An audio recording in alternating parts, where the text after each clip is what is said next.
Hi friends, power star Pawan Kalyan గారి కొత్త cinema అయితే థియేటర్స్ లో రిలీజ్ అయిపోయింది. ఆయన కొత్త సినిమా థియేటర్స్ లో రిలీజ్ అయ్యి దాదాపు 5 years అయితే అవుతుంది. 5 years తర్వాత రిలీజ్ అవుతున్నటువంటి సినిమానే హరిహర వీర మల్లు. ఈ మూవీ థియేటర్స్ లో రిలీజ్ సందర్భంగా పవర్ స్టార్ గారి ఫ్యాన్స్ ఒక రేంజ్ లో అయితే సెలబ్రేషన్స్ చేస్తున్నారు. ఈ సెలబ్రేషన్స్ తిరుపతిలో ఉన్నటువంటి గ్రూప్ థియేటర్స్ దగ్గర కూడా ఒక రేంజ్ లో అయితే జరిగాయి. మరి ఈ సెలబ్రేషన్స్ తిరుపతిలో ఉన్నటువంటి మెగా అభిమానులు, పవర్ స్టార్ గారి అభిమానులు ఏ విధంగా చేసుకున్నారు అన్నదైతే ఈ వీడియోలో మనము చూడబోతున్నాము. So power star Pawan Kalyan గారి సినిమా 5 years తర్వాత రిలీజ్ అవుతుంది. అలాగే ఆయన డిప్యూటీ సీఎం అయిన తర్వాత రిలీజ్ అవుతున్నటువంటి మొట్టమొదటి సినిమా. సో ఇవన్నీ కలగలిపి సో మెగా ఫ్యాన్స్ అందరికీ ఒక పండగ వాతావరణం అయితే తీసుకొచ్చింది. మరి ఈ సినిమా రిలీజ్ సందర్భంగా మెగా అభిమానులు, పవర్ స్టార్ గారి అభిమానులు సెలబ్రేషన్స్ అనేటివి ఎలా చేసుకున్నారు అనేసి అయితే చూద్దాము. ఈ సెలబ్రేషన్స్ అనేటివి అన్ని ఊర్లో ఒక రేంజ్ లో జరిగాయి. అలాగే మన తిరుపతిలో కూడా ఈ యొక్క సెలబ్రేషన్స్ అనేటివి జరిగాయి. మరి ఈ సెలబ్రేషన్స్ ఎలా జరిగాయి అనేసి అయితే చూద్దాము. సో మనకు తిరుపతిలో ఉన్నటువంటి దాదాపు అన్ని థియేటర్స్ లో ఈ మూవీని అయితే స్పెషల్ షోస్ అయితే వేయడం జరిగింది. ఈ మూవీ రిలీజ్ అయింది వచ్చేసి 24వ తేదీ, కానీ 23వ తేదీ నైటే మనకు ప్రీమియర్స్ అయితే వేశారు. నైట్ 9:30 షోస్ నుంచే మనకు ఈ ప్రీమియర్స్ అనేవి వేయడం జరిగింది. ఈ షోస్ అన్ని థియేటర్స్ లో అయితే వేశారు. గ్రూప్ థియేటర్స్ లో ఉన్నటువంటి అన్ని థియేటర్స్ లో కూడా వేశారనమాట. సో ఇక్కడే మన సెలబ్రేషన్స్ అనేటివి చేయడం జరిగింది. మరి ఈ సెలబ్రేషన్స్ అనేటివి ఫ్యాన్స్ ఏ విధంగా చేస్తున్నారు అనేసి అయితే ఇక్కడ మనం అయితే చూస్తున్నాము. సో మూవీ నైట్ 9:30 షో అయితే వేశారు, కానీ మనకు 7 నుంచే ఇక్కడ ఈ సెలబ్రేషన్స్ అనేటివి స్టార్ట్ చేశారనమాట. మరి ఈ సెలబ్రేషన్స్ ఇక్కడ జరుగుతున్నటువంటి ఈ యొక్క సెలబ్రేషన్స్ ఎలా ఉన్నాయనేసి అయితే ఒకసారి చూడండి.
సో ఈ మూవీ నైట్ ప్రీమియర్స్ వచ్చేసి తిరుపతిలో ఉన్నటువంటి అన్ని థియేటర్స్ లో వేయడం జరిగింది.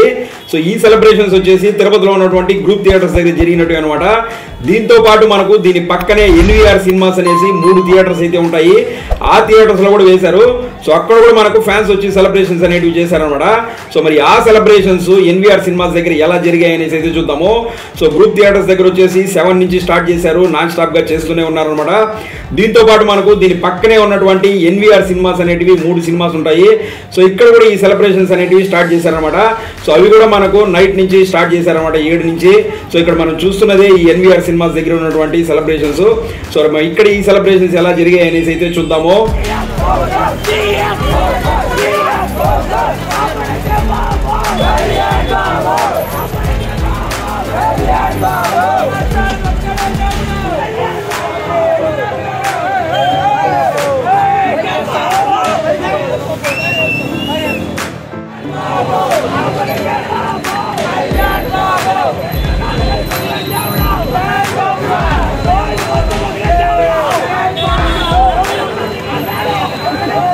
సో గ్రూప్ థియేటర్స్ తో పాటు ఎన్వీఆర్ సినిమాస్ లో కూడా మూవీ అనేది ప్రీమియర్స్ వేశారు. సో అందుకోసమే ఫ్యాన్స్ గ్రూప్ థియేటర్స్ తో పాటు ఎన్వీఆర్ సినిమాస్ దగ్గర కూడా ఫుల్ నాన్ స్టాప్ ఎంజాయ్మెంట్ అనేది చేశారు, ఫుల్ సెలబ్రేషన్స్ అనేటివి చేసుకుంటూ ఉన్నారన్నమాట. సో ఇప్పుడైతే మనకు ప్రీమియర్ షో టైం అయితే అయిపోయింది, 9:30కి మనకు షో అనేది స్టార్ట్ అవుతుంది. 5 ఇయర్స్ తర్వాత తమ అభిమాన హీరోని తెరపై చూడడం కోసం ఫ్యాన్స్ అందరూ చాలా ఈగర్ గా లోపలికి అయితే వెళ్తున్నారు. సో ఇది వచ్చేసి గ్రూప్ థియేటర్ దగ్గర అనమాట. సో ఎన్వీఆర్ సినిమాస్ లో మూవీ అనేది ముందు స్టార్ట్ అయిపోయింది, గ్రూప్ థియేటర్ లో ఇప్పుడే లోపలికి అయితే పంపిస్తున్నారు. ఫ్యాన్స్ అందరూ ఇక్కడ కూడా ఫుల్ జోష్ లో అయితే ఉన్నారు తమ అభిమాన హీరోని థియేటర్ లో చూడడం కోసము. సో ఇక్కడైతే నాన్ స్టాప్ గా ఈ యొక్క సెలబ్రేషన్స్ అనేటివి కంటిన్యూ చేస్తున్నారు. సో టైం అయితే అయిపోయింది, లోపల ఒక్కొక్కరుగా వెళ్తున్నారు అనమాట. సో నేను కూడా పవర్ స్టార్ గారిని తెరపై చూడడం కోసం చాలా ఈగర్ గా అయితే వెయిట్ చేస్తున్నాను. నేను కూడా ప్రీమియర్ కి అయితే వెళ్ళబోతున్నాను. సో అదే ఫ్రెండ్స్, చూసారు కదా తిరుపతిలో జరిగినటువంటి మూవీ సెలబ్రేషన్స్. ఈ వీడియో మీకు నచ్చింది అనుకుంటున్నాను. వీడియో నచ్చినట్లయితే లైక్ చేసి ఛానల్ సబ్స్క్రైబ్ చేసుకోండి. మీకు నచ్చే మరో మంచి వీడియోతో మీ ముందు మళ్ళీ వస్తాను. Thanks for watching this video. Thank you very much.